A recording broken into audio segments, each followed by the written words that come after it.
Hello friends, welcome to smart study YouTube channel. इस video के अंतर्गत डिस्कस करेंगे इंडिया जीके से संबंधित महत्वपूर्ण क्वेश्चन जो आपके प्रत्येक एग्जाम के लिए काफ़ी ज़्यादा महत्वपूर्ण रहने वाले हैं। तो इस वीडियो के अंतर्गत डिस्कस करूंगा। सारे क्वेश्चन इंपॉर्टेंट हैं। राजस्थान के एग्जाम के साथ ही एनटीपीसी, एसएससी और अदर ग्रुप डी के जितने भी एग्जाम्स होते हैं सारे एग्जाम के लिए महत्वपूर्ण है, जहाँ पे इंडिया जीके पूछा जाता है। तो सबसे पहला क्वेश्चन स्क्रीन पर है कि जलियांवाला बाग हत्याकांड की जो घटना हुई थी वो कब हुई थी दोस्तों। तो ये तो आप सभी को पता है कि ये घटना हुई थी 13 अप्रैल के दिन, लेकिन अन्य बातें काफ़ी ज़्यादा इंपॉर्टेंट है। इसी से रिलेटेड व्यक्ति आता है, उस व्यक्ति का नाम क्या है? General Dyer. Major general Dyer जो है उसने गोली चलाने का आदेश दिया था जलियांवाला बाग हत्याकांड में, इसको ध्यान रखिएगा। इसके साथ ही जब ये घटना हुई थी, डायर ने आदेश दिया था और बहुत सारे लोग मारे गए थे, तो रविन्द्रनाथ टैगोर जी ने अपनी नाइट हुड की जो उपाधि थी या नाइट की जो उपाधि थी वो त्याग दी थी। और इसके साथ ही जो वायसराय के जो कार्यकारिणी जो परिषद थी उसके सदस्य थे, उसके सदस्य शंकर नायर, उन्होंने अपने पद से त्यागपत्र दे दिया था। और एक महत्वपूर्ण क्वेश्चन जो पूछा जाता है कि हंटर कमेटी का संबंध किससे है, तो जलियांवाला बाग हत्याकांड से संबंधित है। तो 4 फैक्ट मैंने डिस्कस किए इसके साथ ही कि डायर का संबंध जलियांवाला बाग हत्याकांड से है,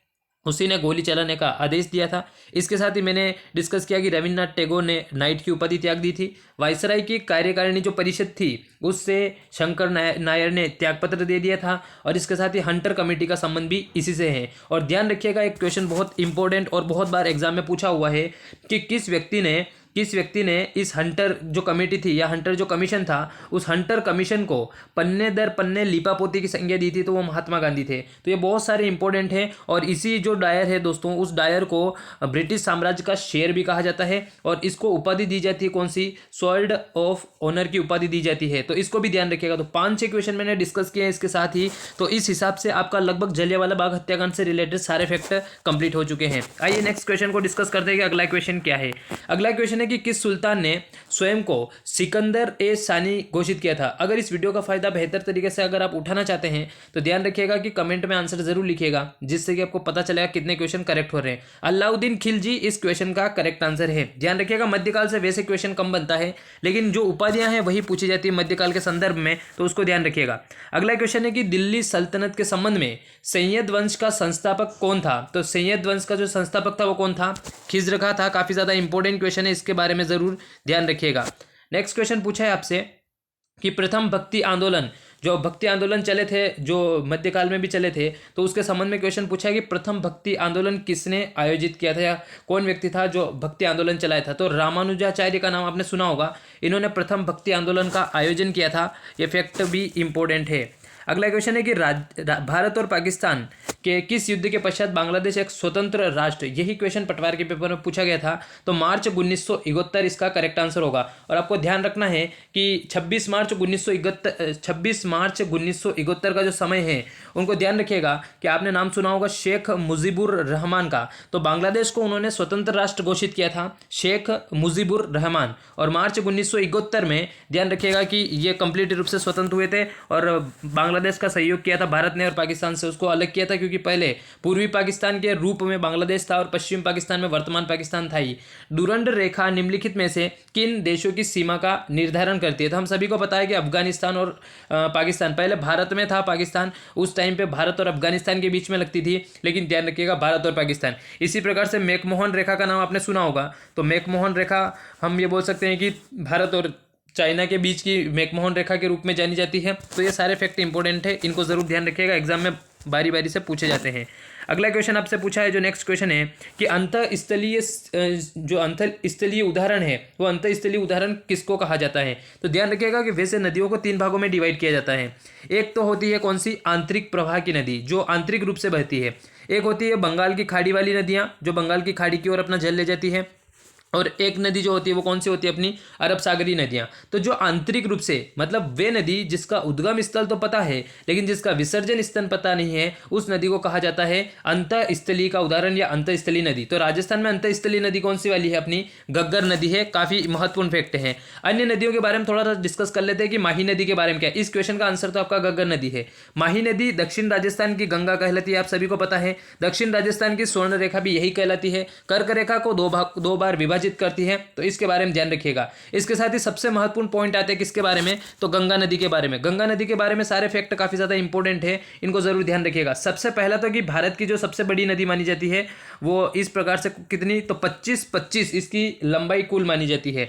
और ध्यान रखिएगा कि भारत और बांग्लादेश में मिला के टोटल लंबाई है। अगर आपसे पूछ ले केवल भारत में लंबाई कितनी है, तो 2071 किलोमीटर भारत में लंबाई है, जबकि भारत और बांग्लादेश में जो बहती है उसमें टोटल लंबाई कितनी है, ये 25 है। इस प्रकार से निकलती है और इस प्रकार से विसर्जित होती है, बाद में बांग्लादेश में चली जाती है और पहले भारत में बहती है। तो टोटल लंबाई है 25 और भारत में लंबाई है 2071। इसके साथ ही ध्यान रखिएगा कि भारत में इसकी लंबाई ये मानी जाती है, इस हिसाब से काफी लंबी नदी मानी जाती है। सबसे इंपॉर्टेंट फैक्ट आता है किसके बारे में, नर्मदा के बारे में। नर्मदा के बारे में क्या है, नर्मदा का एक अन्य नाम पूछा जाता है जिसको रेवा कहा जाता है। तो नर्मदा का दूसरा नाम कौन सा वाला है, रेवा है, इसको जरूर ध्यान रखिएगा। तो ये जो नर्मदा नदी है इसके बारे में ध्यान रखिएगा, भारत के अंदर बहने वाली काफ़ी लंबी नदी मानी जाती है। और नर्मदा तो सबसे इंपॉर्टेंट है कि ये मध्य प्रदेश की जो है वो जीवन रेखा कहलाती है। तो जीवन रेखा से संबंधित क्वेश्चन पूछे जाते हैं, इसके बारे में भी जरूर ध्यान रखिएगा। अगला क्वेश्चन पूछा है कि भारत में सबसे लंबी तट रेखा वाला राज्य कौन सा वाला है। तो भारत में जो तट रेखा के संबंध में क्वेश्चन पूछा गया वो आपसे पूछा है कि सबसे लंबी तट रेखा किस राज्य की बनती है। ये तो एमपीपीएससी और बहुत सारे एग्जाम में बहुत सी बार पूछा जा चुका है। तो आपका यहाँ पे करेक्ट आंसर कौन सा होगा, गुजरात इस क्वेश्चन का करेक्ट आंसर होने वाला है।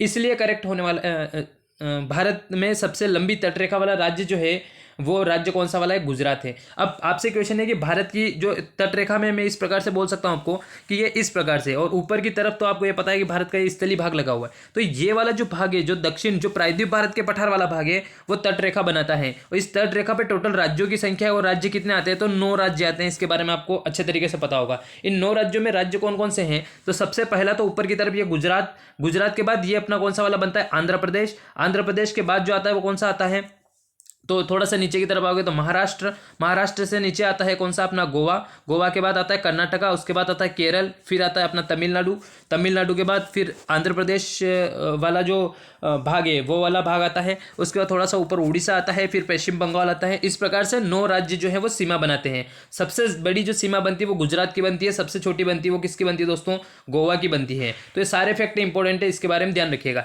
एक बार तो पेपर में पूछा गया गुजरात सीमा तो बनाता है लेकिन कितनी बनाता है, तो आपको ध्यान रखना है 1214.16 है उसके आसपास इसकी जो टोटल है वो लंबाई बनती है। तो आई होप कि आपको सारे फैक्ट समझ में आ गए होंगे। अभी पटवार के पेपर में क्वेश्चन पूछा, उसके बारे में डिस्कस कर रहा हूं कि क्या प्रश्न पूछा था। प्रश्न है कि भारत में कुल जो भारत में टोटल स्थलीय जो सीमा बनती है वो टोटल स्थलीय सीमा कितनी बनती है, ये क्वेश्चन पूछा था। तो मैं आपको ये बता दूं कि अगर आपसे पूछ ले कि कुल स्थलीय सीमा कितनी है भारत की, जो है वो कुल स्थलीय सीमा अगर आपसे पूछ ले वो कितनी है, तो आप बताओगे 15,200 किलोमीटर है। अब आप पूछोगे कुल स्थलीय क्या है। अगर मैं भारत का मैप ड्रॉ करूं तो भारत के मैप ड्रॉ के साथ ही इस प्रकार से अगर भारत है तो ये चारों तरफ जो बाउंड्री भारत की है ये तो कुल स्थलीय सीमा है। लेकिन अगर पूछ ले तटीय सीमा कितनी है, तो जो समुद्र के साथ लग रही है वो आपकी तटीय सीमा बनेगी। तो भारत की कुल स्थलीय सीमा है 15,200 किलोमीटर है। अब आपसे पूछ ले कि इसमें मुख्य भूमि की कितनी है और इसके साथ ही कुल तटीय कितनी है, तो ये तट वाला जो भाग है ये वाला ये तो है 7,516.6, यही पटवार के पेपर में पूछा था। तो ये तो तट वाली सीमा है। और अगर आपसे पूछ ले कि कुल इसकी जो मतलब कि तटीय सीमा तो मुख्य भूमि की, अब मुख्य भूमि की सीमा कितनी है, तो 6100 के आसपास उसकी मुख्य। तो ये सारे फैक्ट ध्यान रखिएगा, ये एग्जाम में बहुत बार पूछे जाते हैं। तो कुल सीमा पूछे तो 15,200, इसके बाद मुख्य भूमि की कुल लंबाई अगर तटीय लंबाई आपसे पूछ ले 7,516 है, इसको ध्यान रखिएगा। और मुख्य भूमि जो है ऊपर वाली उसकी कितनी है, तो 6100, ऐसे मिलके बनता है तो द्वीपों के साथ मिला गया। तो आई होप कि आपको ये समझ में आ गया होगा। अच्छे तरीके से ध्यान रखिएगा। तट पे कितने हैं, तो 9 राज्य टोटल तट पर माने जाते हैं। अगला क्वेश्चन पूछा है कि निम्नलिखित में से किस बौद्ध साहित्य, अब बुद्ध से संबंधित प्रश्न पूछा जा रहा है तो उसके बारे में ध्यान रखिएगा। निम्न में से किस बौद्ध साहित्य में महात्मा गांधी के नैतिक एवं सिद्धांत संबंधित प्रवचन जो है वो संकलित है, तो वो कौन सा पिटक है, अपना सुत्त पिटक है। और महात्मा बुद्ध के संबंध में आए तो ये रीट के पेपर में भी ये प्रश्न पूछा जाता है, और इसके साथ ही अन्य पेपर में जहाँ पे इंडियन हिस्ट्री रहती है वहाँ पे पूछा जाता है। तो बुद्ध के बारे में आप सभी को पता है कि ये बौद्ध धर्म के संस्थापक थे, ये आपको पता है दोस्तों। और इसके साथ ही इनका जो जन्म हुआ था वो लुम्बिनी में हुआ था। कहाँ पे हुआ था, लुम्बिनी में इनका जन्म हुआ था।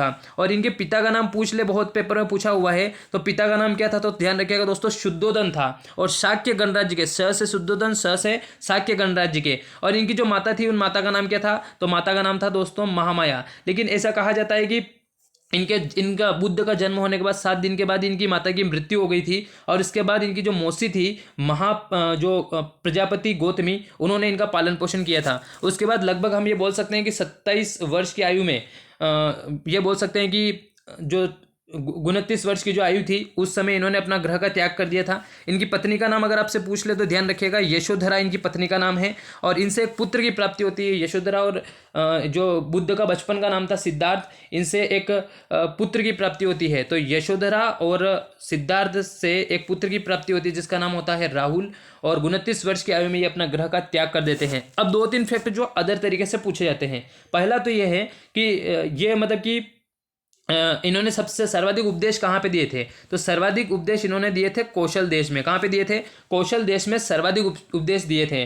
ठीक है, और इसके बाद ये पूछ ले कि अगर इन्होंने अपना जो प्रचार का केंद्र कौन सा बनाया था, तो मगध को अपने प्रचार का महत्वपूर्ण केंद्र बनाया था। तो ये फैक्ट काफ़ी ज़्यादा इंपॉर्टेंट है। ग्रह त्याग करने की घटना को आप सभी को पता है कि महाभिनिष्क्रमण कहा जाता है, तो ग्रह त्याग की घटना महाभिनिष्क्रमण कहलाती है। और कौशल देश में इन्होंने सर्वाधिक उपदेश दिए थे, और मगध जो था वो इनका प्रचार का प्रमुख केंद्र बना था, यहीं से वो सारा प्रचार प्रसार करते थे। तो इसके बारे में जरूर ध्यान रखिएगा। आपसे नेक्स्ट क्वेश्चन पूछा है कि भारत में सबसे कम नगरीय जनसंख्या वाला राज्य कौन सा है? कहाँ पे सबसे कम नगरीय जनसंख्या है? तो सिक्किम है, क्योंकि पहाड़ी इलाका आ जाता है, इस कारण से नगरीय जनसंख्या का क्षेत्र काफ़ी ज़्यादा कम बनता है।